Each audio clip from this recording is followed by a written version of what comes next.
Hello everyone, welcome back to another blog. मैं आ चुका हूँ जिम। जिम लगभग पूरा खाली ही पड़ा है, जल्दी आ गया थोड़ा, अक्सर रोज़ की तरह। अपनी फ़र्स्ट ऑफ़ ऑल जो आज एक्सरसाइज करनी है वो करनी है बाइसेप्स की। आज सिंगल बाइसेप्स की एक्सरसाइज करूँगा क्योंकि मुझे कहीं निकलना है, तो इसीलिए बाइसेप्स एक्सरसाइज करके 3-4 एक्सरसाइज करके अब निकल जाएंगे। फ़र्स्ट ऑफ़ ऑल मैं वार्म अप कर रहा हूँ अब मशीन पे, अपना लाइट वेट लगा के 16-14 बार रेपिटेशन निकाल के वार्म पूरे ख़त्म कर दूंगा। और वेट अपना लाइट ही वेट रखेंगे पूरा, ताकि पूरा बाइसेप्स जो है वार्म हो सके। सो अभी तुमने आज तुम्हारे भाई ने अपने बाइसेप्स का साइज़ नापा नीचे। बाइसेप्स का जो साइज़ आ रहा है वो 15.5 इंच आ रहा है। अब वो आधे इंच के लिए पता नहीं कितना स्ट्रगल करना पड़ेगा यार। वो होता है ना कि बाइसेप और ट्राइसेप बहुत धीरे धीरे बढ़ता है यार, बड़ा टाइम लगाता है बढ़ने में। लेकिन ये है कि मुझे ऐसा लगता है कि इस ठंड में मैं अपना बाइसेप साइज़ 16 इंच कर ही लूँगा कैसे ना कैसे, थोड़ी मेहनत करके और अपने डाइट का पोस्चर अच्छा करके।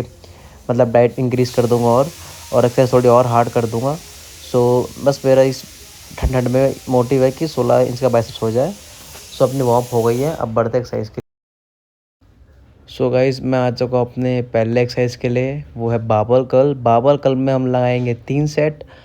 और मैंने पहले सेट पे जो वेट लगा रखा है 10 का वेट लगा रखा है, यानी कि एक साइड से 10 का वेट विदाउट काउंट बाबल वेट।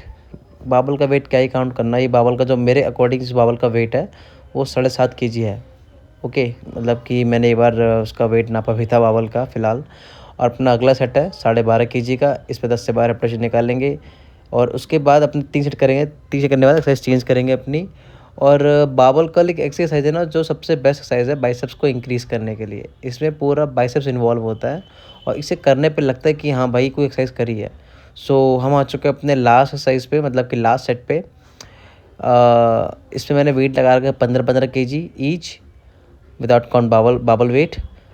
मैं भी कभी इससे आगे बढ़ा नहीं। खैर, अब अगली एक्सरसाइज के लिए। गाइज, अपनी अगली एक्सरसाइज है डंबल कर्ल। और डंबल कर्ल हम एक चेयर लेके तब परफॉर्म करेंगे, क्योंकि मैं डंबल कर्ल आराम से बैठ के करता हूँ तो मुझे ना थोड़ा एक हैबिट सी हो गई है। और मुझे अच्छा भी लगता है तभी करने पे, एक ना कॉन्टैक्ट फील होता है, कंसंट्रेशन पूरा उस पर ही आता है। आप बैठ के करें अपना डंबल कर्ल, ज़्यादा अच्छा लगेगा, ज़्यादा बेटर फील होगा और रेपिटेशन ज़्यादा लगेंगे और बैक की हेल्प नहीं लगेगी इसमें। हम बढ़ते हैं अगले सेट के लिए अपने। तो भाई अपने डंबल कर्ल के भी 3 सेट लगाएंगे। 3 सेट में अपना वेट लाइट से हैवी लेके जाएंगे। और जो अपना पहला सेट रहेगा 16, 14, 12 का रहेगा।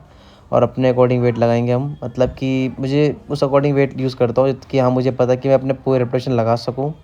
और अपना मसल माइंड कनेक्शन हमेशा यूज़ करता हूँ मैं। चाहे वेट मैं हैवी लिफ्ट की ओर कभी नहीं जाता, मैं हमेशा जाता हूँ मसल माइंड कनेक्शन के लिए।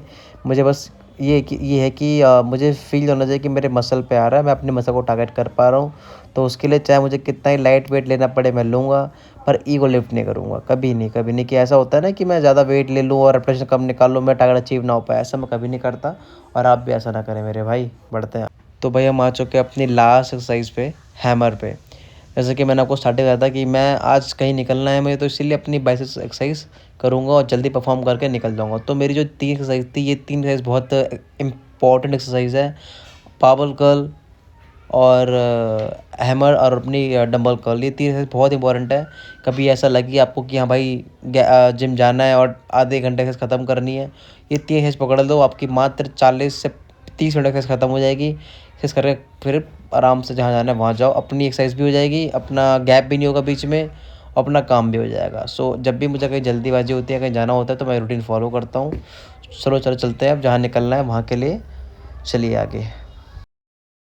तो भाई हम निकल चुके हैं अपनी बंदे को लेने के लिए उसके ऑफिस में। आज कोई पार्टी वगैरह थी तो इसलिए उसने साड़ी वेयर करी है, तो मैं सोचा कि एक काम करो, साड़ी वेयर करी है तो एनएस पे जा नहीं पाऊँगा, तो एक काम करता हूँ हंटर निकालो, तो हंटर पे कंफर्टेबली बैठ जाइए, प्लेन सीट है। इसलिए मैं इसे लेके जा रहा हूँ हंटर को। गाड़ी घर पे थी नहीं तो इसलिए ये निकाल ली हमने। उसने बोला कि यार तू लेने आ जा, बहुत बेटर रहेगा मेरे लिए ट्रैवल करना। तो मैं चल ठीक है, मैं आता हूँ। इसलिए अपनी एक्सरसाइज मैंने फटाफट ख़त्म कर ली और उसे लेने निकल गया, ताकि अपना जिम का भी गैप ना हो और उसे लेने भी चला जाऊँ, दोनों चीज़ मेंटेन कर सकूँ। और अपना ऑफिस भी हो गया आज, सारा काम मेंटेन करके अब मैं उसके पास जा रहा हूँ लेने के लिए। पढ़ते हैं आगे। मैंने तो बोला था कुर्ता पहन के आने के लिए, फोटो क्लिक करते हैं। तो वही से ऑफिस उठाने के बाद हम हो गए चाउमीन खाने के लिए। इसका मन चाउमीन खाने का था, चाउमीन खाने से घर छोड़ना होगा। तो तुम्हारे भाई ने अपनी बंदी को छोड़ दिया घर उसके। अब मैं निकल गया अपने घर के लिए। सारा काम ख़त्म भाई। आज का दिन बहुत ज़्यादा बिजी था। ऑफिस ऑफिस से जिम, जिम के बाद बंदी को फिर लेने जाना, फिर ड्रॉप करके अपने घर आना। भाई आज बिलीव करो कि मैंने अपने डिस्कवर चलाई हुई 100 किलोमीटर, और अपनी जो अभी हंटर है ये हमने चलाई 65 किलोमीटर चलाई आज। और इसके बाद मतलब हालत ख़राब हो गई यार, बहुत ज़्यादा हालत ख़राब हो गई, पूरी थकावट हो गई। सो खैर आज का दिन ही ख़त्म होता है। सो मैं मिलता हूँ आपसे अपने अगले व्लॉग पे किसी नए चीज़ के साथ। तब तक के लिए अपने भाई का चैनल सब्सक्राइब करें, लाइक करें, कमेंट करें, शेयर करें। सो बाय, जय श्री राम।